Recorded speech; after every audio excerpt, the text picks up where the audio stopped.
Hi friends, എല്ലാവർക്കും നമസ്കാരം. ഞാൻ ഡോക്ടർ ഐശ്വര്യ, ആയുർവേദത്തിൽ ഗൈനക്കോളജി വിഭാഗം സ്പെഷ്യലിസ്റ്റാണ്.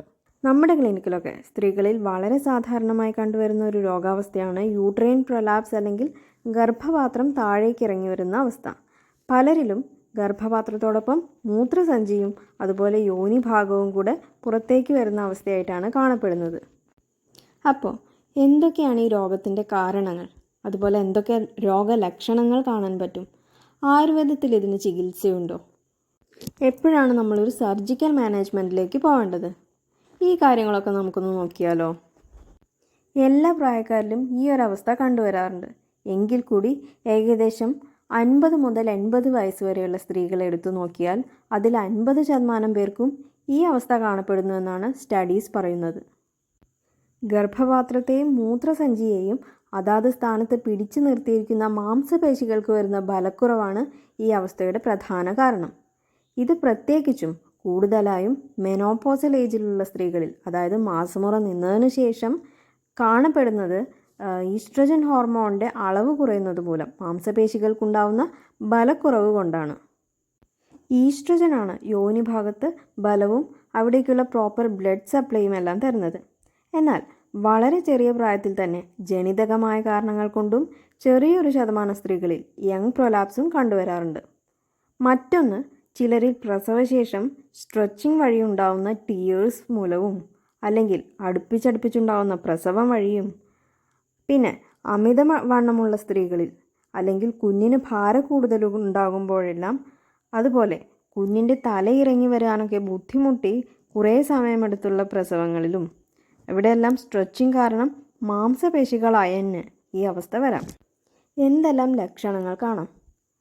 പ്രധാനമായും ഗർഭപാത്രം താഴേക്ക് ഇറങ്ങി വരുന്നത് പോലെ തോന്നുക, ടോയ്ലറ്റിൽ പോകുമ്പോഴും മൂത്രമൊഴിക്കാനിരിക്കുമ്പോഴുമെല്ലാം താഴേക്ക് എന്തൊരു ഭാരം പോലെ, ചുമയ്ക്കുമ്പോഴും തുമ്മുമ്പോഴും മൂത്രം ഇറ്റിറ്റായി പോകുന്നു, വെയിറ്റ് എടുക്കുമ്പോൾ യോനിയിലൊരു ഹെവിനെസ് തോന്നുന്നു, നടുവേദന വരാം, ഇടയ്ക്കിടയ്ക്ക് മൂത്രമൊഴിക്കാൻ തോന്നുക, എന്നാൽ മൂത്രം മുഴുവനായി പോവാത്തൊരു ഫീലിംഗ്, വീണ്ടും പോകണമെന്ന് തോന്നുക, മൂത്രം ശരിക്ക് പോവാത്തതിനാൽ ഇടയ്ക്കിടെ യൂറിനറി ഇൻഫെക്ഷൻ വരാം, അതുപോലെ മലബന്ധം വരാം, മോഷൻ മുഴുവനായി പോവാത്ത പോലെ തോന്നാം. പലപ്പോഴും പ്രായമായ സ്ത്രീകളിൽ ഇൻഹിബിഷൻ കാരണം ഇത് പുറത്തു പറയാതിരിക്കുകയും പിന്നീട് സിവിയർ കണ്ടീഷനിലേക്ക് പോയി ഗർഭപാത്രം മുഴുവനായും പുറത്തേക്ക് തള്ളിവരാനും അത് ആ ഭാഗത്ത് അൾസറേഷൻ ഉണ്ടാക്കാനും പോലും സാധ്യതയുണ്ട്.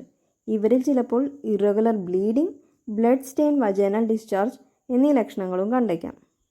ഈ അവസ്ഥ വരാതിരിക്കാനായും അതുപോലെ വന്നു കഴിഞ്ഞാൽ ഫർദർ സിവിയർ കണ്ടീഷനിലേക്ക് പോകാതിരിക്കാൻ വേണ്ടിയും എന്തെല്ലാം കാര്യങ്ങൾ നമ്മൾ ശ്രദ്ധിക്കണം?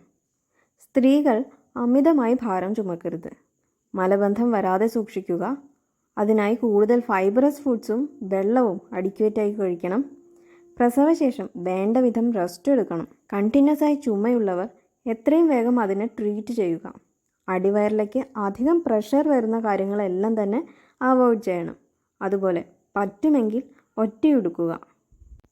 ഗർഭപാത്രം പുറത്തേക്ക് ഇറങ്ങി വരുന്നതിൻ്റെ ഡിഗ്രി അനുസരിച്ച് ഈ ഒരു അവസ്ഥയെ 4 സ്റ്റേജസായി തിരിക്കാം. ആദ്യത്തേത് മൈൽഡായി മാത്രമുള്ള പ്രൊലാപ്സ്. സെക്കൻഡ് സ്റ്റേജിൽ യൂട്രസ് ഇറങ്ങി വന്ന് വജൈനയുടെ ലെവലിലേക്ക് എത്തുന്നു. തേർഡ് സ്റ്റേജിലാകട്ടെ വജൈനയ്ക്ക് പുറത്തേക്ക് വരുന്നു. ഫോർത്ത് സ്റ്റേജിൽ ഗർഭപാത്രം പൂർണ്ണമായും പുറന്തള്ളി നിൽക്കുന്നു. ഈ ഒരു രോഗാവസ്ഥയിൽ ആയുർവേദ ചികിത്സ ഫലപ്രദമാണോ? എപ്പോഴാണ് നമ്മളൊരു സർജിക്കൽ മാനേജ്മെൻറ്റിലേക്ക് പോകേണ്ടി വരുന്നത്? അതൊന്ന് നോക്കാം.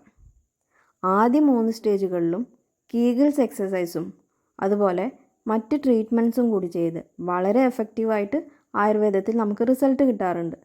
ഫോർത്ത് സ്റ്റേജിലാണെങ്കിൽ നമ്മൾ സർജിക്കൽ മാനേജ്മെൻറ്റ് തന്നെയാണ് റെഫർ ചെയ്യാറുള്ളത്.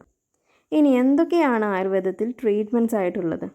രോഗിയുടെയും രോഗത്തിൻ്റെയും അവസ്ഥയ്ക്കനുസരിച്ച് തിരഞ്ഞെടുക്കുന്ന പലതരത്തിലുള്ള മെഡിക്കേറ്റഡ് ഗീസ്, അതിൻ്റെ അഡ്മിനിസ്ട്രേഷൻ, യോനി ഭാഗത്ത് പ്രത്യേക രീതിയിൽ മെഡിസിൻ ഇൻസേർട്ട് ചെയ്ത് ആ ഭാഗത്തെ മാംസപേശികൾക്ക് ബലം വരുത്തൽ, മെഡിക്കേറ്റഡ് ആയിട്ടുള്ള മാംസരസപ്രയോഗം, നവരക്കിഴി, ഇങ്ങനെ യോനി പിച്ചു, യോനി ലേപം, കൽക്കധാരണം, ക്ഷീരധൂമം തുടങ്ങി പലതരത്തിലുള്ള ചികിത്സാ രീതികളും ഇൻറ്റേർണൽ മെഡിസിൻസും ഒപ്പം എക്സസൈസസും അവസ്ഥയ്ക്കനുസരിച്ച് നമ്മൾ കൊടുക്കാറുണ്ട്. എന്താണ് കീഗിൾസ് എക്സസൈസ്? ഇത് ശരിക്കും പ്രസവത്തിന് മുൻപും ശേഷവും ചെയ്യേണ്ടതാണ്. ഏജ് ബാരിയർ ഒന്നുമില്ല. യോനി ഭാഗത്തെ മസിൽസിനെ സ്ട്രെങ്തൻ ചെയ്യാനുള്ള എക്സസൈസാണ്. ആദ്യം യൂറിൻ അവോയ്ഡ് ചെയ്തിരിക്കണം. ഇരുന്നിട്ടോ കിടന്നിട്ടോ എല്ലാം ഈ എക്സസൈസ് ചെയ്യാം. എങ്ങനെയാണ് ചെയ്യുക? നമ്മളിപ്പോൾ ഒരു പബ്ലിക് പ്ലേസിലാണെന്ന് വിചാരിക്കുക. നിങ്ങൾക്ക് നന്നായി മൂത്രമൊഴിക്കാൻ തോന്നുന്നു, എന്നാൽ അവിടെ ടോയ്ലറ്റ് ഒന്നും ഇല്ലതാനും. അപ്പോൾ എങ്ങനെയാണ് മൂത്രം ഹോൾഡ് ചെയ്യാറുള്ളത്? അതുപോലെ നന്നായി യോനി ഭാഗത്തെ മസിൽസ് ഉള്ളിലേക്ക് വലിക്കുക.